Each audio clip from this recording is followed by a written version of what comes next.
mabuting tao kaya talaga yung foreigner na boyfriend ni Ikit? Kasi baka mamaya katulad lang din yun nung foreigner na umagaw doon sa dati kong kinakasama. Yung pera, asaan na? Paano ko naman masisiguradong makikita ko agad yung shota ko pagkabigay ko ng pera? Ito, nakita mo to? Ito yung name tag ko. Sakali mang hindi mo makita yung boyfriend mo sa arrival, pagtanong mo ko sa mga airport officers niya, kilala nila akong lahat dito. Okay, another 150K coming right up. Alam mo, kung alam ko lang, ganito kadali mag-scam ng tao para magka-pera, matagal ko nang ginawa. Nandiyan na ba yung pinadala ni Victor? Ay, oo, Beshi. Andito na. Tingnan mo din mo. Dada! Thank you, Lord. Wasakin nyo na kagad punitin nyo dahil nandyan yung teddy bear sa loob na may lamang pera. Ikit! Walang laman. Ayan o. Hindi, baka nandyan pa sa loob. Tingnan nyo mabuti, halukayin nyo kasi para makita nating lahat. Beshi, nakakaloka. Balat na lang talaga itong teddy bear. Wala talaga. Sure ka ba na sinabi ni Victor? Baka sa prank yan, ah. Sigurado ako na nandyan yon dahil yun yung sinabi ni Victor. Nandyan yung $30,000 na pampasahod natin sa mga tour guide. Kaya buksan nyo nga mabuti. Tingnan nyo naman. Please. Kung walang pera dito, paano mo masasweldohan yung mga tour guide natin? Dun sa box. Sa box. Tingnan mo sa box. Kaya tingnan nyo. Bakla, tingnan nyo mabuti kasi. Wala, papel. Oh. Ayan o, oh. Sorry, Bob. Wala. Wala. Bakla si Victor lang makakasagot niyan. Pero kanina ko pa tinatawagan na ring lang ng ring eh. Ang gagawin ko, hindi naman sumasagot.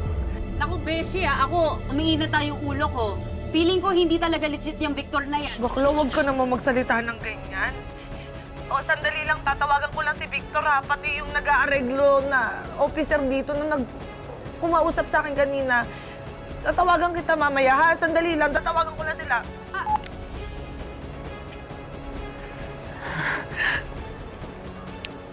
Diyos ko, huwag naman sana, Lord. Huwag naman sana. Huwag naman po sana, Panginoon.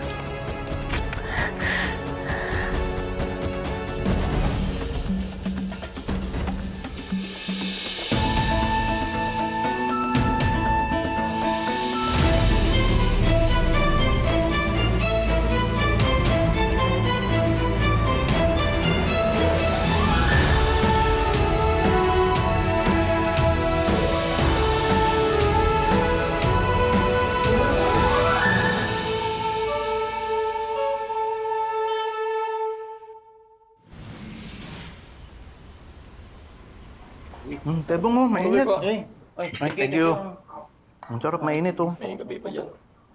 Oh, mga kadimoy. Ameng. Magandang hapon po.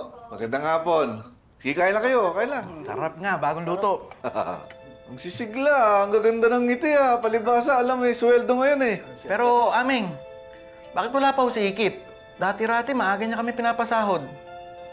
Oo nga po, mga alas 3 pa lang nagpapasweldo na siya. Alas 4 na. Wala pa rin siya. Saka sa buong maghapon po, hindi namin nakita si Ikit. Kahapon naman, hindi rin ho siya pumasok. Talaga tong si Ikit oh. Nung una pa kasi yung pagbo-boyfriend ng apam eh. Ano po yun, aming? Hindi, si Gemma Lu. Baka si Gemma Lu ang may alam dahil baka sa kanya na ibilin yung pagpapasweldo. Pero Aming, hindi rin ho namin nakita si Gemma Lu sa maghapon. Kaso si Kaloy naman, nagpaalam na may pupuntahan daw po. Ito si Ikit oh. Alam naman yung sweldo ngayon at lagi naman yung ginagawa. Sandali, tatawagan ko ha. Sige po, Ameng.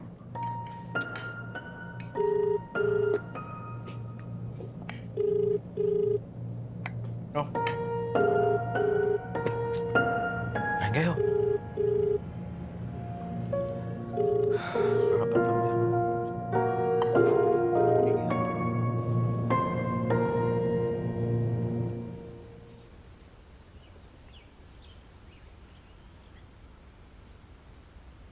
Grabe ka, inuubos mo talaga lahat. Sana nag-iwan ka din sa mga nakapila. No, of course. I love everything JLM, LGS. Ay. So, kaya naman kinuha mga pinang-shopping mo? Siguro kinaskas mo na naman ang isa sa mga credit cards ko, no? Of course not. Ano ka ba, ma'am? complete success ang panghutot namin ni Brandy dun sa hopeless, romantic, and gullible na ikit na yun. Ibig sabihin mo, lahat yan katas ng love scam mo kay Ikit? Yes. Saan naman kumuha ng gano'ng kadaming pera yung babaeng yun? Ano pa ba? Eh di ginalaw niya yung pera ng company nila. Goodbye na lang doon sa mga sweldo ng mga tour guide nila dahil inubos ni Ikit dun sa imaginary boyfriend mo. Magwawala si Gani pag nalaman niya ang ginawa ng santi-santita ng anak. Exactly. It's like hitting two birds with one stone. I got everything that I need for the party and masisira si Ikit kay Tito Gani, which means wala nang kukontra sa plano mo. Mag-ina talaga kayo. Tara, di mo na saya? Yes! Ay, Mommy. Huwag naman mo sana, please.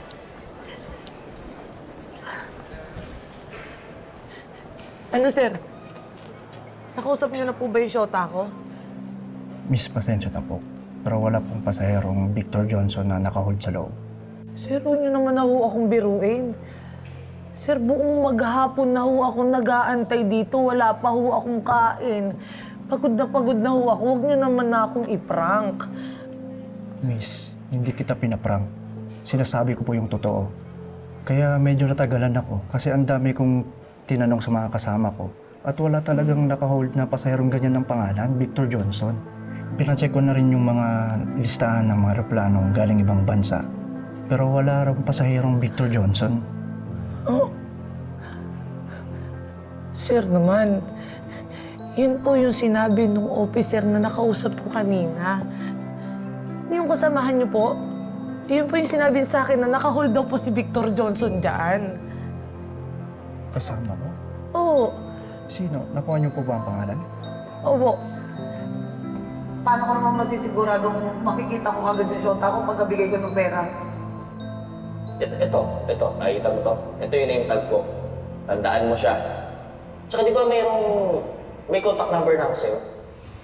Kung sakali mo hindi mo makita yung boyfriend mo sa arrival, pagtanong mo ako sa mga airport officers ko, kilala nila akong lahat dito. Gonzales? Eh, ano po yung PN? Patrick Novicio. Patrick Novicio Gonzales ang kompleto kong pangalan. Patrick Novicio Gonzales. Yun yung pangalan niya, sir. Parang ganyan yung uniform, pero parang magkaiba lang ng konti. Ganon. Ibang uniform? Oh, iba lang. Hindi ko alam, pero parang namamalikmata lang ako, sir. Hindi ko alam, sir, eh. Hindi ko na mawala. Gonzales kaming kasama. Ah.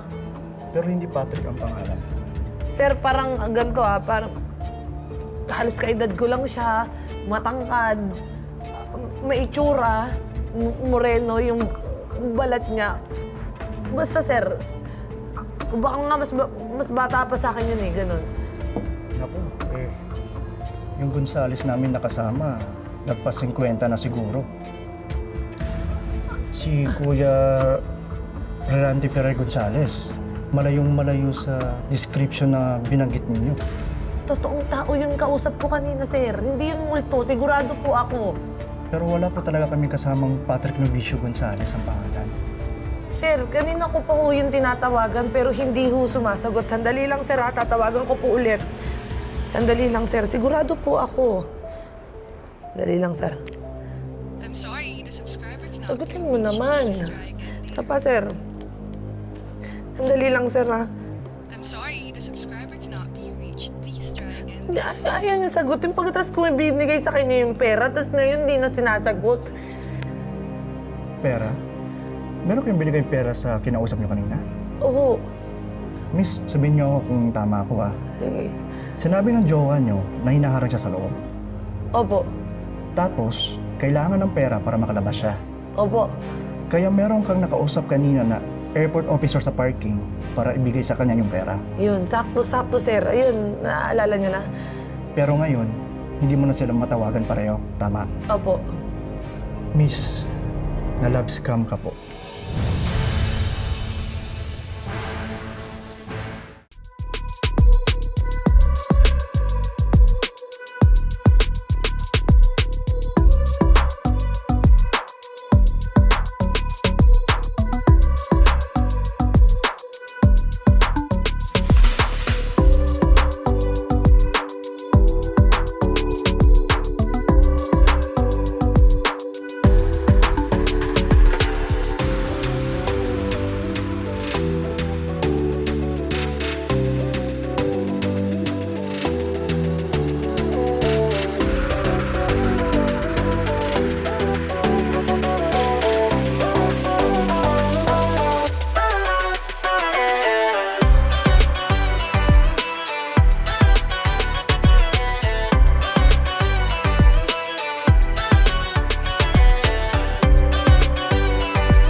Bye.